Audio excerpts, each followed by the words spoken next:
Israel's defense forces thought they had Gaza under their boots, that after months of relentless bombing and siege, there would be no fighter left willing to launch a serious counterattack.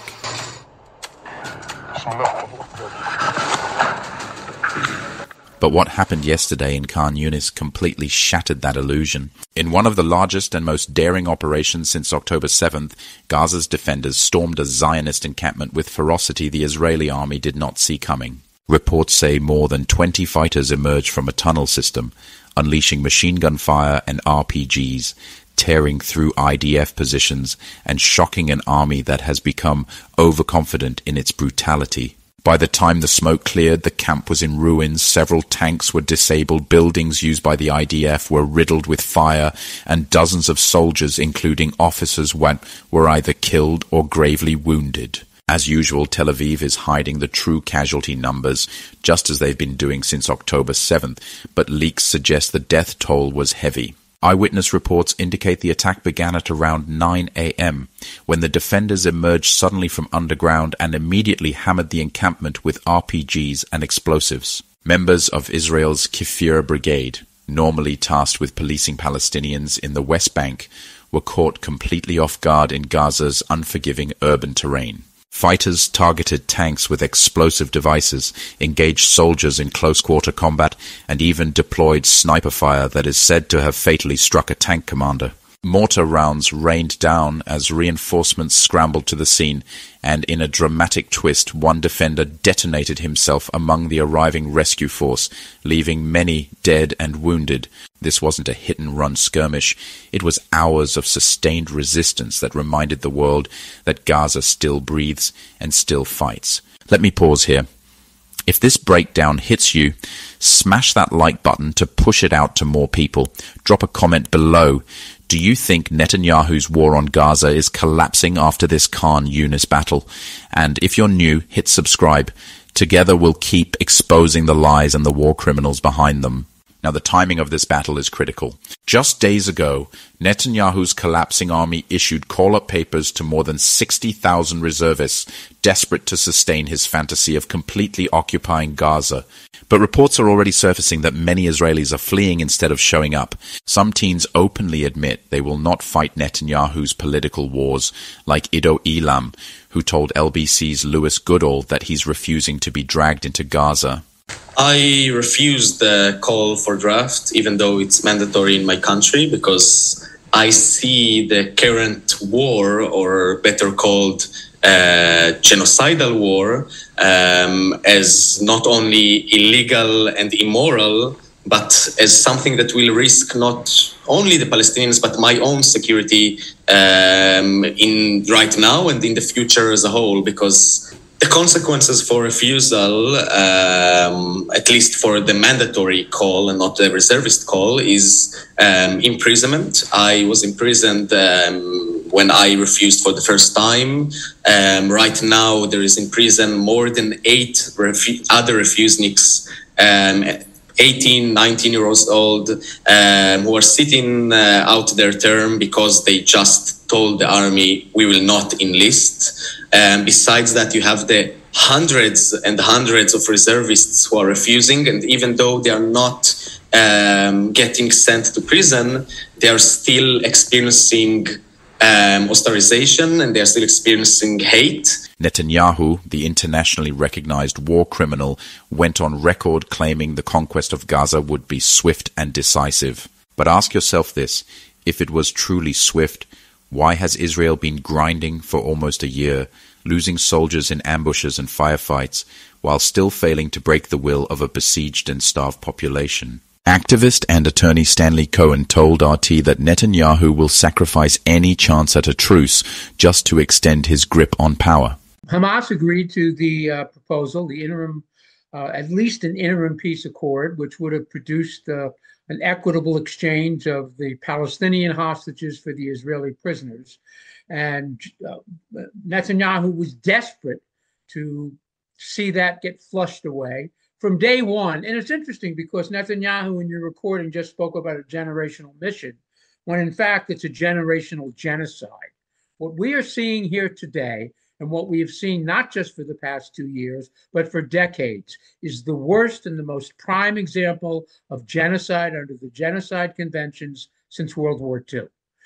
Netanyahu moved today because he's under tremendous pressure internationally and increasingly domestically to end this genocide, to try to find and to break some sort of reasonable, at least interim peace settlement, which was reached with Hamas. Hamas announced just yesterday that they had agreed to the 60-day stay. They had agreed to some exchange of prisoners. Israel was surprised. Israel was hoping they would reject it and then use that as a pretext for this next most outrageous attack of all. There are 1 million people that are directly, again, in the crosshairs of Israeli bombs, tanks, jets, and snipers, and they will pay the price. This is what his approach has been since day one. When Netanyahu talks about this spiritual mission for Jews, I don't know Jews that see genocide as a spiritual mission. I see Zionists who see genocide as a spiritual mission, and that is what is in control 100% in Israel today and 100% in the West today. It is this commitment to this genocidal approach that we are going to eradicate, ethnically cleanse, and completely rewrite the landmark by killing, removing, and cleansing as many Palestinians as we can. It has nothing to do with hostages. It has nothing to do with justice. It has nothing to do with peace. It is ultimately and fundamentally the worst example of genocide that we've seen in our day since World War II. What makes this all the more disgraceful is that even as the IDF sinks deeper into Gaza's sands, scandals keep leaking out from Israel and its allies.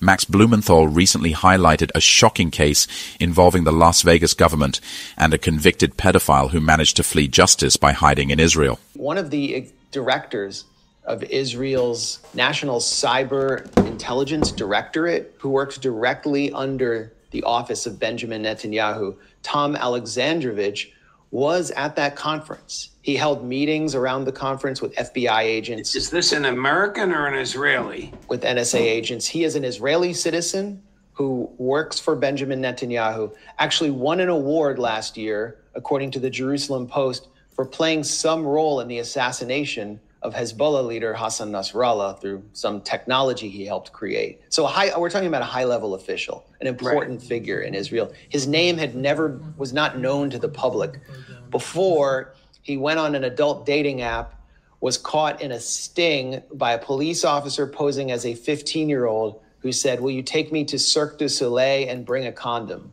In other words, we're going to have sexual relations, and I'm 15.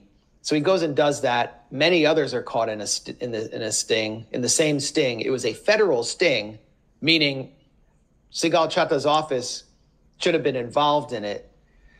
And he is interviewed by the police after being caught by agents.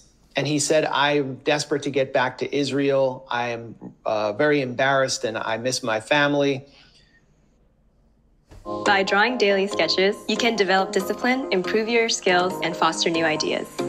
It serves to relieve stress. So he declares that he's a flight risk, and they do not take his passport. They allow him to go, and Sigal Chatta, the U.S. attorney, kicks the case down to Clark County, the Clark County district attorney, which is local prosecutors. So she basically punted on the case, and now she's blaming local liberal politicians and the local liberal DA for letting this go.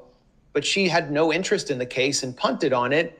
And she is an Israeli who has repeatedly called for genocide in Gaza on her personal Twitter account. Is she the U.S. attorney in Nevada? Yes, she's the one who would be in charge of this if it was a federal case and it was a federal sting. But so she's done something I've never seen a U.S. attorney do, which is she deleted her entire personal Twitter account because it was so infested with anti-Palestinian hatred, highlighting her Israeli background and her political sympathy for someone like Tom Alexandrovich. Now, the State Department under Marco Rubio has had to issue a statement claiming it had no role in helping Alexandrovich abscond from the United States.